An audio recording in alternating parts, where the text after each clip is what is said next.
कहते हैं जब मन में केदार के दर्शन की इच्छा हो तो कोई ना कोई रास्ता आपको महादेव से मिलवा ही देता है। यूं तो हम निकले थे रुद्रप्रयाग घूमने के लिए, जहां हमने कई प्राचीन मंदिरों को देखा और उनके पीछे की जुड़ी पौराणिक कथाओं को भी जाना। ड्राइवर कम गाइड जो हमें हमारी ट्रिप में काफी हेल्पफुल रहे, रुद्रप्रयाग को और करीब से जानने के लिए, और यहाँ के बारे में भी हमें उन्हीं से पता चला।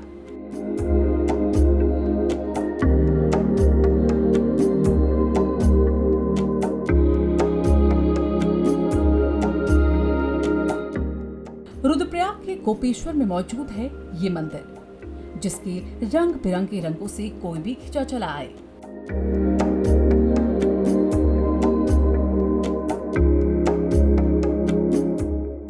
अगर आपने उत्तराखंड के 4 धामों की यात्रा की है या उन धामों को देखा है, तो आप यहाँ देखेंगे कि यहाँ पर भी उसी तरह से मंदिर को आकार और सौंदर्यता दी गई है।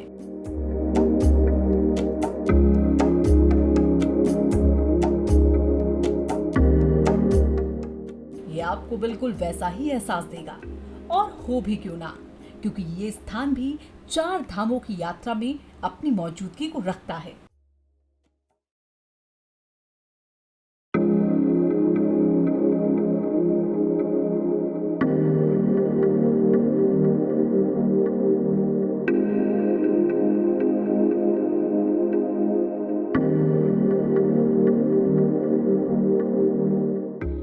चलिए अब मंदिर के अंदर चलते हैं। मंदिर में अंदर जाने के बाद यहाँ एक बड़ा सा बरामदा है। फिर उस बरामदे से सटी दीवार से उठता हुआ एक ऊपरी भवन, जिसमें है बाबा केदार की डोली।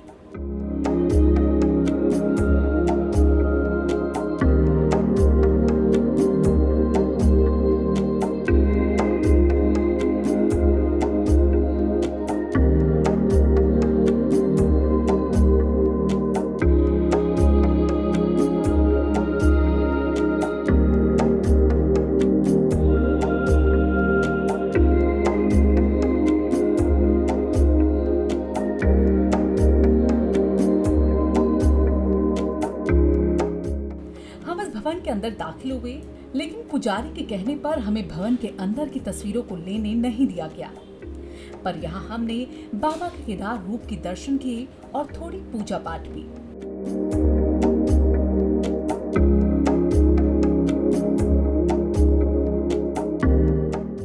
कई सालों से सोचा तो था केदारनाथ जाकर महादेव के दर्शन का, लेकिन हमेशा किसी न किसी वजह से नहीं जा पाए, और महादेव ने रुद्रप्रयाग की ऊखीमठ ओंकारेश्वर मंदिर में हमें अपने दर्शन दे दिए।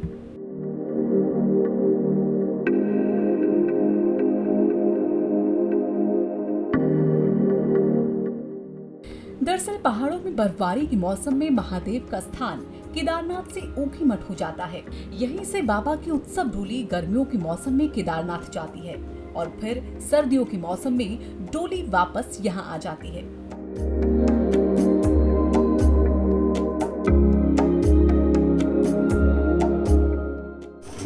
यहाँ बाबा केदारनाथ जी का शीतकाल में 6 माह पूजन अर्चन दर्शन किए जाते हैं, और 6 माह बाबा की जो पूजन अर्चन जो दर्शन किए जाते हैं, हिमालय केदारनाथ में बाबा का पूजन किया जाता है। जो बाबा की शिला होती है, जो लिंग होता है, वो वहीं रहता है, शिला प्रतिमा, और जो उसके साथ जो प्रतिमाएँ होती हैं, भोग उत्सव प्रतिमाएँ होती हैं, वह पालिकी से केदारनाथ जाती हैं और केदारनाथ से पालिकी में यहाँ आती हैं।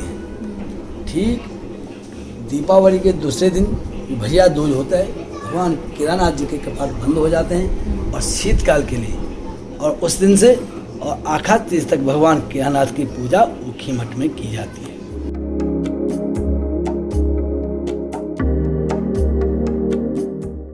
वहीं यहाँ पर द्वितीय केदार भगवान मद महेश्वर की जल विग्रह उत्सव डोली भी यहीं आती है। भगवान केदारनाथ की शीतकालीन पूजा और भगवान ओंकारेश्वर की साल भर की पूजा यही होती है।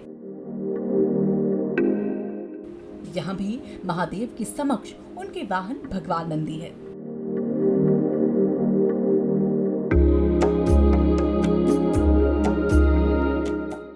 वैसे वैसे ये मंदिर बाबा केदार के दूसरे घर के तौर पर प्रचलित है, लेकिन मंदिर से जुड़ी कई और कहानियां भी हैं।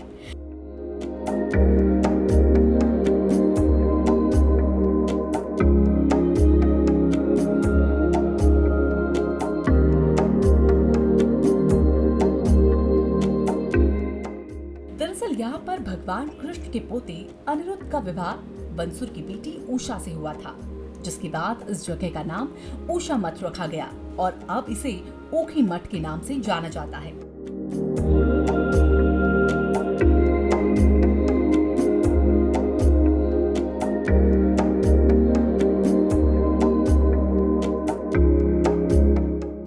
यहाँ से अंदर की ओर आगे की बढ़ते हुए हमें कई और देवी देवताओं के दर्शन होते हैं। तो वहीं यहाँ वो स्थान भी है जहाँ पर उषा अनिरुद्ध का विवाह हुआ था।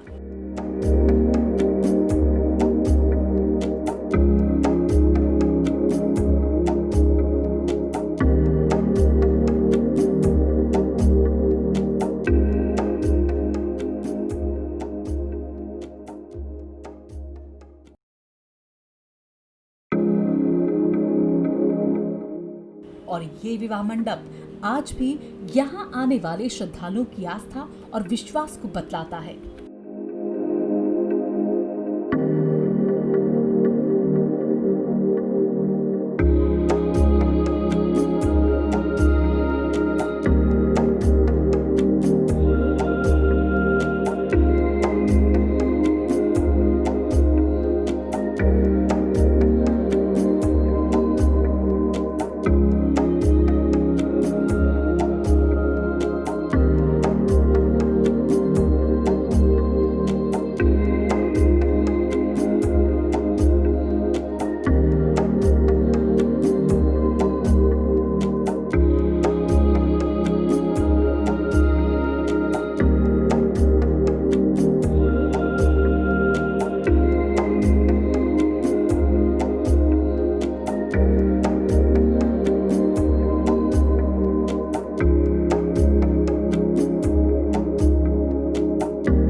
जो व्यक्ति केदारनाथ नहीं जा पाते हैं, इस स्थान पर आ जाते हैं, भगवान केदारनाथ की उस सब प्रतिमाओं के दर्शन कर लेते हैं, उनकी भी यात्राएं पूर्ण कही जाती हैं, क्योंकि बाबा केदारनाथ जी का 6 माह इसी स्थान पर पूजन अर्चन किया।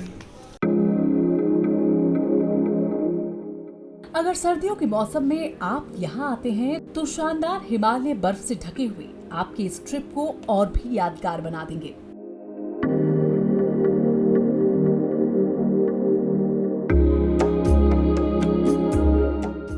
ऊखी मठ से ही आपको केदारनाथ शिखर, चौखंबा और हरी सुंदर घाटी का सुंदर नजारा भी देखने को मिल जाएगा।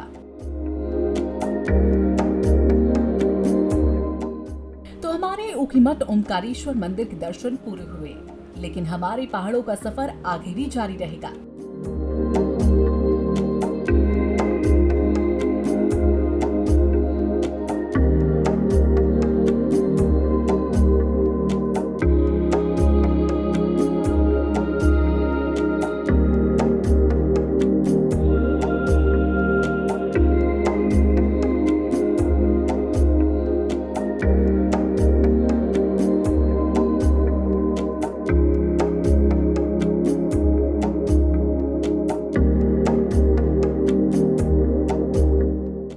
अब हमारी गाड़ी का अगला स्टॉप कहाँ होगा, ये हम आपको दिखाएंगे अपने अगले वीडियो में।